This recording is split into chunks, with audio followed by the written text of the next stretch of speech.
విజయవాడ వరద బాధితుల కోసం డ్రోన్ల ద్వారా ఆహారం పంపిణీ. విజయవాడలో ఇరుకు ప్రాంతాల్లో ఉన్న వరద బాధితులకు డ్రోన్ల ద్వారా ఆహారం అందించేందుకు ప్రభుత్వం సిద్ధమైంది.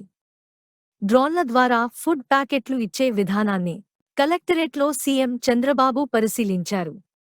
8 నుంచి 10 వరకు కేజీల వరకు ఫుడ్, మెడిసిన్, నీటిని డ్రోన్ల ద్వారా సరఫరా చేసేందుకు అధికారులు సన్నద్ధమవుతున్నారు.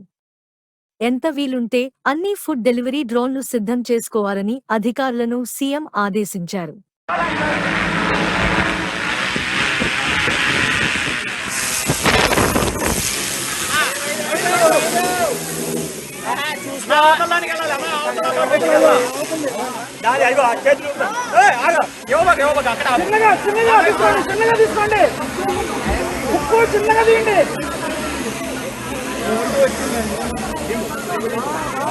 అటుపక్కగా ఉండండి.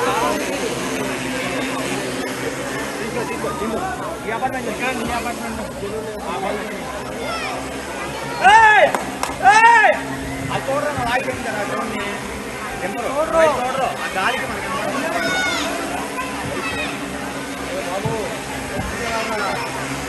బాబా